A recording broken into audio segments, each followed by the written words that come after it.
Assalamualaikum teman-teman. Perkenalkan, nama saya Yosifah Hanita.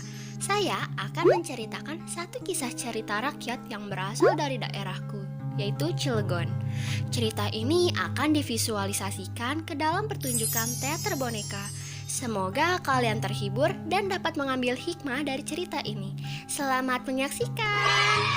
Judul: Asal Mula Masjid Sumpah Terate Udik. Dalang Yosifah Hanita. Sinopsis: Masjid Terate Udik adalah nama sebuah masjid yang terletak di Kampung Terate Udik, Kota Cilegon, Provinsi Banten. Masjid ini termasuk salah satu tempat ibadah umat Islam yang dikeramatkan oleh masyarakat Cilegon dan sekitarnya. Menurut cerita, bangunan masjid ini tidak bisa diabadikan oleh kamera ataupun sejenisnya karena hasilnya tidak pernah jadi. Jika ada yang tetap mengabadikan gambar masjid ini, maka dipercaya akan terkena musibah. Begitu pula musibah didapat oleh orang yang termakan oleh sumpahnya di masjid ini. Tokoh: Pak Umar, Pak Sidek, Kang Badrul, dan Ustadz Wahid.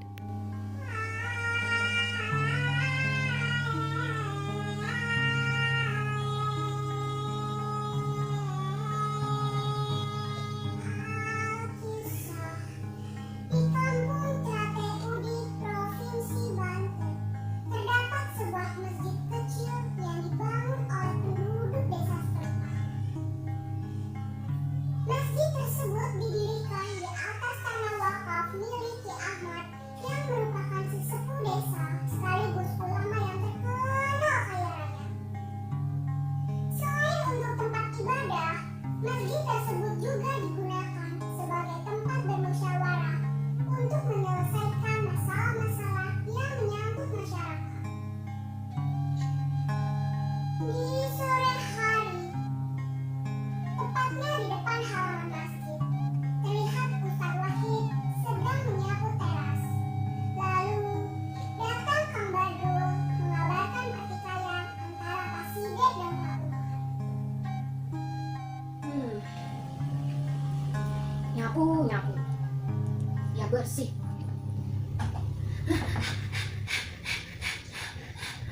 Assalamualaikum Pak Ustadz. Waalaikumsalam warahmatullahi wabarakatuh. Kenapa Kang Badrul? Pak Ustadz, tadi sepulang saya dari sawah, tidak sengaja saya melihat Pak Umar dan Pak Sidek sedang bertengkar. Ada apa gerangan? Pak Ustadz, sepertinya mereka bertengkar tentang harta warisan peninggalan almarhum Ki Ahmad. Astagfirullahalazim. Kalau gitu, apa kau sempat melerainya? Pak Ustadz, saya tidak sempat melerainya. Saya takut nanti dibilang ikut urusan mereka lagi. Kalau begitu, coba tolong panggilkan mereka untuk datang ke masjid ini. Pak Ustadz, baik. Saya permisi dulu. Assalamualaikum. Waalaikumsalam warahmatullahi wabarakatuh. Tak lama kemudian, datang Kang Badrul diikuti oleh Pak Umar dan Pak Sidek menghampiri Ustadz Wahid yang sudah menunggu di pekarangan masjid.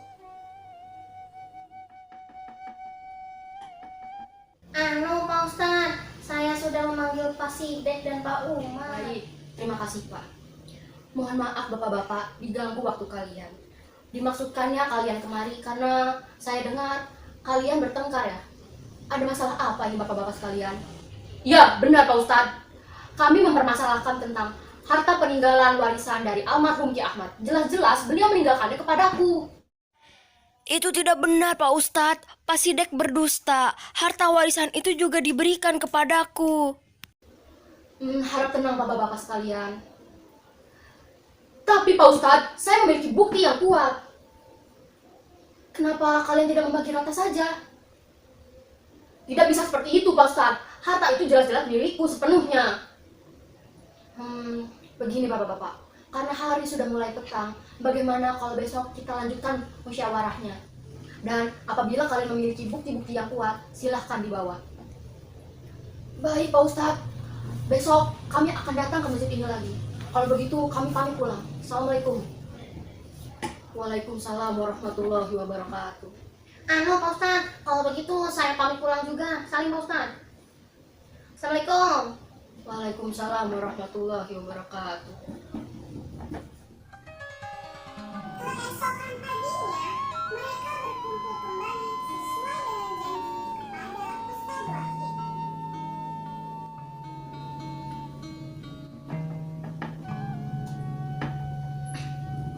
Assalamualaikum Pak Ustadz.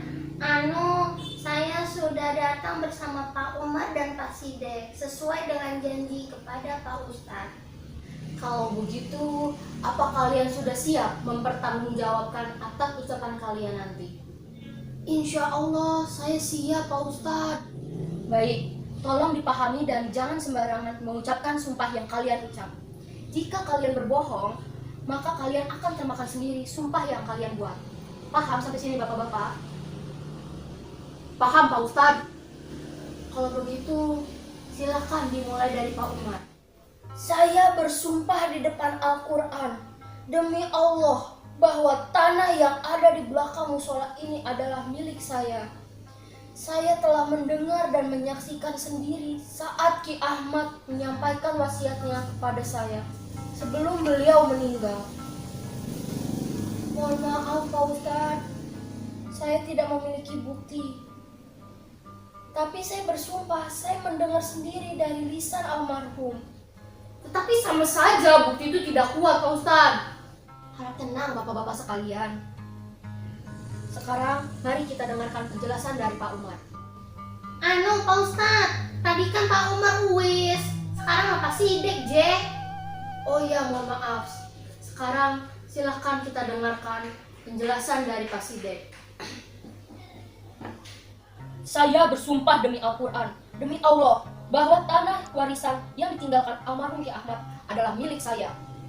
Karena saya memiliki bukti tertulis berupa surat wasiat yang beliau berikan kepadaku. Ini Pak Ustadz, silahkan dilihat.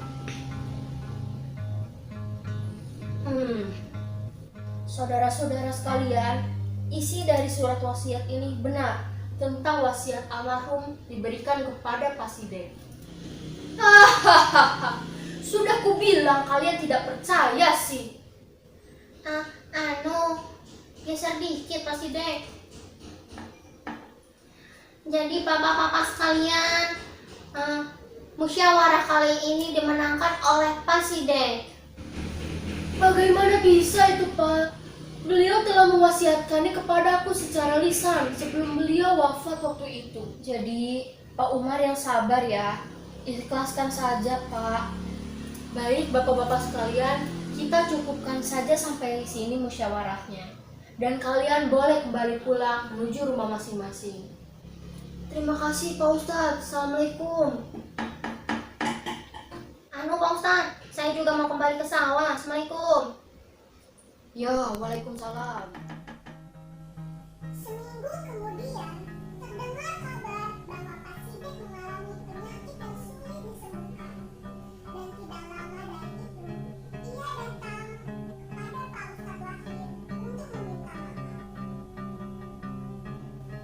Pak Ustadz, Pak Ustadz. Pak Sidek, ada apa gerangan Pak? Mengapa kau bersedih? Mampu apa kia? Apa kita salah ngambu ya Pak Ustadz? Busuke. Pak Ustadz, maafkan saya Pak. Saya menyesal telah berbohong kepada kalian semua atas kepemilikan harta warisan peninggalan almarhum Ki Ahmad. Jadi, maksudmu tanah itu bukan milikmu? Mohon maaf Pak Ustadz, saya telah memalsukan surat wasiat itu agar saya mendapat harta warisannya. Astagfirullahaladzim.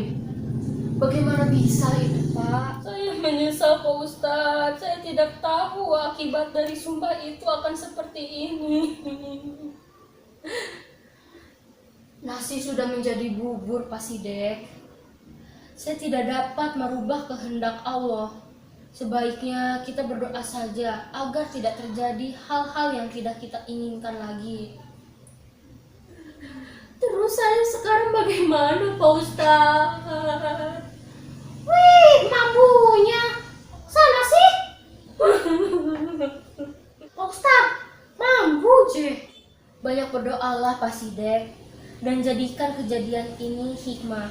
Jangan kau bermain dengan sumpah. Jika kau berbohong, kau akan termakan oleh sumpahmu sendiri seperti ini. Sekarang kembalilah ke rumah dan meminta maaflah kepada Gusti Allah. Iya Pak Ustadz.